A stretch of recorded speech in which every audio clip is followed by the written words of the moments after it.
శ్రీ గురు రాఘవేంద్రాయ నమ. నిన్న మనం చెప్పుకున్నామండి, పాపం ఆయనకి వెంకన్న గారికి సంసారం వీదడంలో కష్టం ఉండడం, పాపం డబ్బులు లేకపోవడము, ఆ ధనం నుంచి పాపం ఆశ్రమం పెట్టుకున్నాడు. అందులో శిష్యులు ఏర్పడ్డారు. ఆయనకి శిష్య బృందాన్ని పోషించాలి, అటు కుటుంబ భారాన్ని పోషించాలి, మళ్ళీ ఆయనకు ఒక పుత్రుడు కలిగాడు కదా. ఇవన్నీ చూసుకుంటే పాపం కష్టంగా ఉంది. అక్కడ గొప్ప ఒక రాజు లాంటి వ్యక్తి ఈ పురోహితుల్ని వాళ్ళందరినీ పెద్ద ఈ వేదాలు తెలిసిన వాళ్ళని అందరినీ పిలిచి పండితుల్ని, పెద్ద పెద్ద పండితుల్ని అందరినీ సమావేశపరిచి అందరికీ మంచి మర్యాద చేస్తూ, మరి పిలిచిన వాళ్ళకి ధనము అది ఇస్తారు కదా. ఈ విధంగా చెప్పుకుంటున్నారు. అప్పుడు భార్య సరస్వతి ఏం చేస్తారండి, ఆవిడ మీరు కూడా వెళ్ళండి, మనకు కూడా కొంచెం డబ్బులు అవసరం కదా, మరి దాని మీద మనకు ఎంతో కొంత ఇస్తారు అక్కడికి వెళ్ళిన తర్వాత అంటది. పిలవకుండా ఎలా వెళ్తామని చెప్పి ఈయన మొహమాట పడతాడు. పర్వాలేదు, అందరూ పెద్దవాళ్ళు, మనకి తగ్గవాళ్ళే, పండితులే ఉన్నారు కాబట్టి మీరు కూడా వెళ్ళండి అని బలవంతం చేస్తుంది. వెళ్ళిన తర్వాత పాపం ఎవరినైతే వీళ్ళందరినీ పండితులను పిలుస్తాడో ఆ వ్యక్తి చాలా మర్యాదగానే చక్కగా అందరినీ ఆహ్వానిస్తారండి. మరి పురోహిత వృత్తిలోనున్న వారెంత పండితులైనప్పటికీ వారిలో లౌకికము, గడుసరితనము అధికంగా ఉంటాయి. వాటికి తోడు పురోహితుల వారికి దురదృష్టి కూడా తరుగై తన పనులను సాధించుకోవడమే ముఖ్య ఉద్దేశంగా వచ్చిన పండితులలోని కొంచెం అమాయకంగా ఉండి దర్పము, డాంబికము లేని వారిని కొందరిని ఏరి వారికి తల ఒక పని పురమాయించాడు. అతను పిలిచిన ఆయన ఈ విధంగా చేశాడండి. చేస్తే భగవంతుని లీలా నాటకము బహు విచిత్రముగా ఉంటుంది. అంతే కదా, మనం ఒకటి తెలుస్తాము, పాపం ఆయన ఒక విధంగా ఒకటి తెలిసి మరి అక్కడ ఏం జరిగిందో చూద్దామండి. ఆ లీలా విచిత్రముగా ఉంటుంది. పండితులందరికీ సరిపడా గంధము తీయించవలసిన పని మిగిలిపోవడంతో అందరూ తలో పని చేస్తున్నారండి. ఈ పండితులందరూ వచ్చారు, మరి రాజుగారు పిలిచారు, పెద్ద ఆయన, వాళ్ళకి తగ్గట్టుగా ఈ పండితులందరూ కూడా అన్ని రకాల పనులు చేస్తున్నారు. అలాగే ఈ గంధం తీయడం మిగిలిపోయిందట. అయితే తీయించవలసిన పని మిగిలిపోవడంతో ఆ పురోహితుల వారి దృష్టికి వెంకన్న గారు కనిపించారు. ఆ పురోహితులకి వెంకన్న గారు కనిపించారు. ఒక మూల నిరాడంబరంగా కూర్చుని భగవన్నామ ధ్యానములో మునిగి దృఢంగా ఉన్న వెంకన్న గారిని పిలిచాడు పురోహితుల వారు. వెంటనే ఆయనకు గంధము తీసే పనిని అప్పచెప్పారు. సాన, గంధపు చెక్క, గంధపు పాత్ర ఆయన ముందు ఉంచబడినవి. పూర్వకాలం నుంచి ఇప్పుడు ఉందండి, కానీ ఇప్పుడు ఎవరు గంధాలు సానపట్టి తీయట్లేదు. అది ఎంత మంచిదండి. ఇప్పటికీ వెంకటేశ్వర స్వామికి అలా సానపట్టి గంధం తీసిందే పోస్తారండి. మరి అసలు అలాంటి గంధము దొరకడము, తీసుకుంటే ఎంత మంచిదంటే చాలా మంచిదండి ఆ గంధాన్ని వాడితే. అలా ఇదివరకు చేసేవారు. అలాగే ఇప్పుడు సానపట్టి గంధం తీసే పనిని ఆయనకి అప్పచెప్పారు, వెంకన్న గారికి అని చెప్పారు. గంధపు చెక్క, గంధపు పాత్ర ఆయన ముందు ఉంచబడినవి.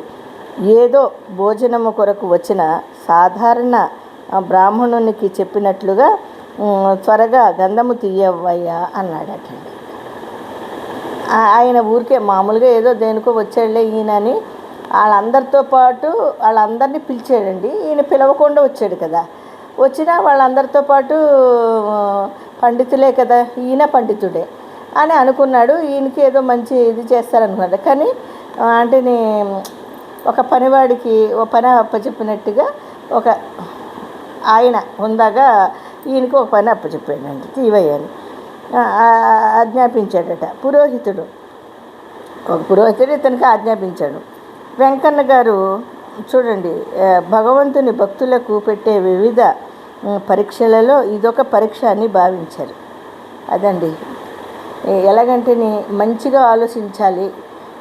ప్రతిదాన్ని చెడుగా ఎందుకు తీసుకోవాలండి? చెడుగా అనిపించిన దాన్ని కూడా మంచిగా తీసుకోవాలి. దాన్నే నెగిటివ్ పాజిటివ్ అనుకుంటాం మనం. ఈ పాజిటివ్ కానీ ఈయన ఏమనుకున్నాడంటే, సరేలే ఈ భగవంతుడు పెట్టే పరీక్ష ఇది ఒకటి అనుకుని భగవన్నామస్మరణతోనే ఉంటాడు కాబట్టి ఆయన ఎప్పుడూ ఈ విధంగా భావిస్తాడండి వెంకన్న గారు. వెంటనే పురోహితాజ్ఞ శిరస వహించి గంధము తీయడం ప్రారంభిస్తారండి. ఆయన చెప్పినట్టుగా ఇదంతా భగవంతుడు పరీక్ష అనుకుని చక్కగా ఆయన చెప్పినట్టుగానే ఈయన కూడా గంధం తీస్తూ ప్రారంభిస్తాడు. మహాత్ములు తాము ఏ పని చేస్తున్నప్పటికీ స్మరణ అంటే భగవన్నామస్మరణ మాత్రం మానరు. అలాగే వెంకన్న గారు గంధం తీస్తూనే మనస్సు దైవ చింతనలోనే ఆయన నామస్మరణతో వేదాలలో చెప్పబడిన అనేక సూక్తులను పఠింపసాగారు. ఆయన అనుకుంటూ మనస్సు దైవాయత్తముగా గావించి వేదాలలో చెప్పబడిన అనేక సూక్తులను పఠింపసాగారు. వాటిలో అగ్ని సూత్రము మాత్రము వెంకన్న గారికి తెలియకుండానే అనేక మార్లు పఠించడము జరిగింది. ఆయన నామాల్ని పఠించుకుంటూ ఆయన పని ఆయన చేసుకుంటూ ఉన్నారటండి. ఇందులోని అగ్ని సూత్రము అనేది ఆయన ఎక్కువ సార్లు పఠించడం జరిగిందటండి. ఎట్టకేలకు గంధము తీసే పని పూర్తి అయింది. భోజనాలకు కాలాతీతమైనది. అందరూ తొందరపడసాగారు. ఈ హడావిడిలో వెంకన్న గారు తీసిన గంధము భగవతార్పణము గావించకుండానే బ్రాహ్మణులందరికీ ఇవ్వడం జరిగింది. ముందు భగవంతుడికి సమర్పించకుండానే అందరూ దాన్ని పెట్టుకోవడం జరిగిందటండి. కారణజన్ముడు, నిష్కపటి, మహాపండితుడు అయిన వెంకన్న గారు అగ్నిదేవుని ధ్యానిస్తూ తీసిన గంధము అగ్ని సమానమైనది. గంధాన్ని ఒంటికి పూసుకున్న వారందరికీ మంటలు బయలుదేరినాయి. దేహతాపముతో కొందరు రోధించారు, మరికొందరు ఎగరసాగారు.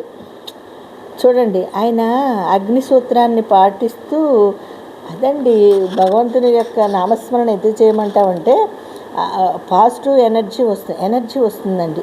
మనం దేన్నైతే చేస్తామో చెడైతే వెళ్ళిపోతుందండి, మంచి అయితే మనకి ఎక్కువ ఎనర్జీని ఇస్తుంది. అలాగే ఆయన గంధం తీస్తున్నప్పుడు అగ్నిదేవుని స్మరించుకుంటూ చేశాడనమాట. ఆ గంధాన్ని తీయడం మొదలుపెట్టాడు. అందుకని అగ్నికి సమర్పించుకోకుండానే అంటే మనము ఏదన్నా చేసినప్పుడు గంధం సమర్పయామి, పుష్పం సమర్పయామి, కుంకుమ సమర్పయామి అంటాం కదా. అలాగే అగ్నిదేవుడికి అన్నీ కూడా సమర్పించాలండి. మామూలుగా ఏ పూజ జరిగినా గణపతికి కానీ మొత్తానికి ఏ పూజ జరిగినా కూడా ఈ యొక్క పసుపు కుంకాలు అక్షింతలు అన్నీ కూడా ఆ పూజకు సంబంధించి సమర్పించాలి. అలాగా ముందు ఆయన సమర్పించుకోండి ఈ పండితులందరూ పెట్టుకోవడం జరిగింది. ఆయన అనుకున్నాడు.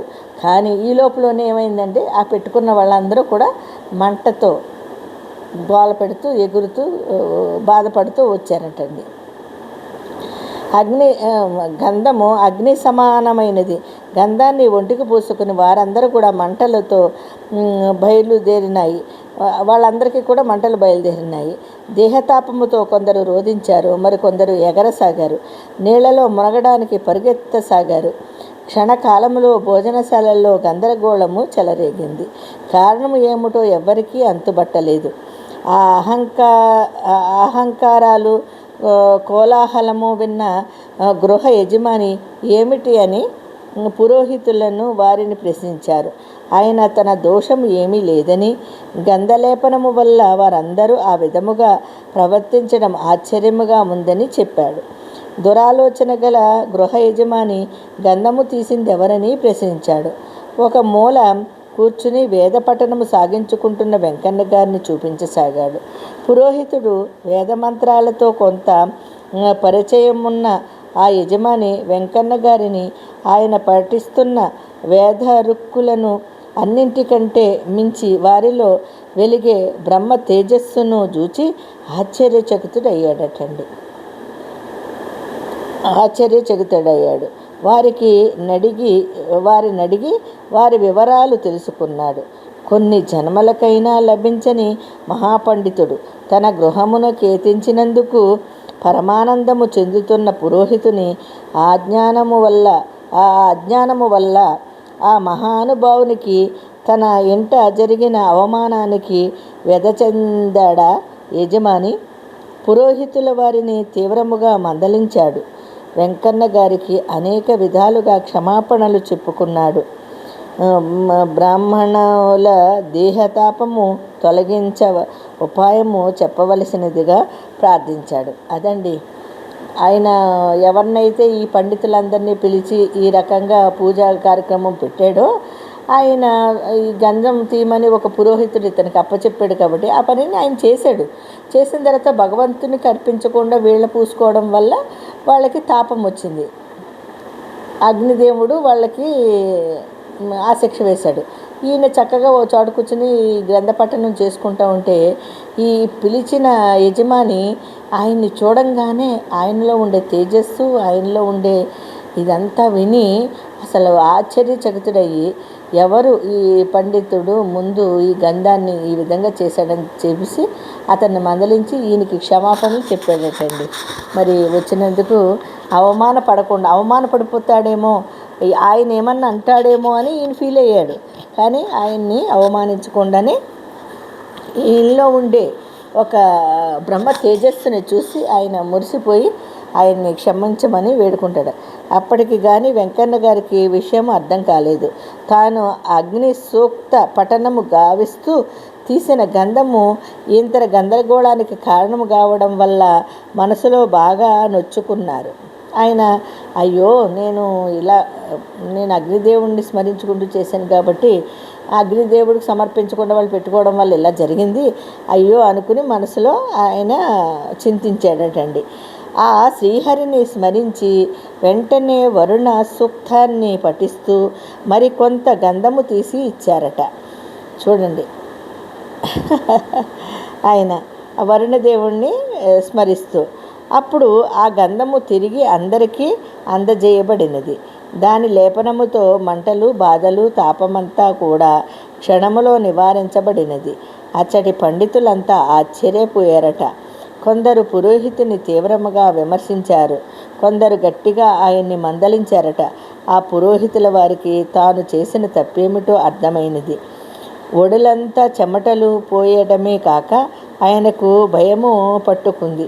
తాను చేసిన ఈ అవమానానికి ఆ మహానుభావుడు కోపించి ఏ రకముగా శపిస్తాడోనని కలవరపడసాగాడట. వణుకుతున్న శరీర అవయవాలు గలవాడే వెంకన్న గారి పాదాలపై పడి క్షమించమని ప్రాధేయపడ్డాడట. అభయమిస్తేనే గాని పాదాలు వదలనన్నాడట. వెంకన్న గారు దయార్థ హృదయులుగా అవ్వడం వలన వెంకన్న గారు దయార్థ హృదయులు కావడం వలన తన అవమానించిన సంగతే మర్చిపోయారట. ఆ పురోహితుని లేవనెత్తి అయ్యా ఇందులో మీ దోషం ఏమీ లేదు, ఇది అంతా నా పురాకృత కర్మ ఫలితమే గాని వేరు కాదు అని సముదాయించారట. పురోహితుల వారు కొంత కుదుటపడి తమరి నామధేయమేమిటని అడిగారట. ప్రతి సమాధానము విన్న పండితులు పురోహితుడు కూడా అసలు ఆశ్చర్యపోయారటండి. స్తబ్దులై అలాగే ఉండిపోయారట. ఆయన పేరు చెప్పంగానే ఆ పండితులందరూ ఆయన ఎంత గొప్ప పండితుడు, ఎన్ని వేదాలని చదువుతున్నాడు, ఎంతమందికి ఎన్ని రకాలుగా చెప్తున్నాడు. ఆయన ఎవరి దగ్గర అయితే ఈ యొక్క శిష్యరకం చేసి ఆయన ఈ విధంగా వచ్చారని అన్నీ తెలుసుకున్న వాళ్ళు ఆశ్చర్యచకితులై. ఎందుకంటే వాళ్ళు పండితులంతా కద్మవాళ్ళు ఈయన్ని అవమానించారండి, ఎవరు చేశారు ఈ పని అని. కానీ పిలిచిన ఆయన మాత్రము ఈయన్ని గుర్తించాడండి. చివరికి మళ్ళీ అగ్నితాపాన్ని తగ్గించడము, మళ్ళీ తీసి వరుణదేవుని తలుచుకుని, అంటే చల్లదనం వర్షం లాంటి వరుణదేవుని తలుచుకుని మళ్ళీ ఆ లేపనం రాసుకోమనడము, ఆ తర్వాత వాళ్ళందరికీ చెమటలు పట్టి చల్లబడము ఇదంతా జరిగింది. ఆ చివరికి ఎవరైతే ఈయన్ని దూషించారో వాళ్ళే క్షమాపణ వేడుకున్నారటండి ఆయన్ని గుర్తించి. తప్పు అయిపోయింది స్వామి, మమ్మల్ని క్షమించండి, మీరు ఎంతో గొప్ప వ్యక్తులు అని చెప్పి ఆయన్ని పొగడడం జరిగింది. మరి రేపొద్దున్న ఇంకా ఉందండి అందులో కొంచెం, రేపు చెప్పుకుందామా. అంతవరకు అందరికీ జై రాఘవేంద్రాయ నమః.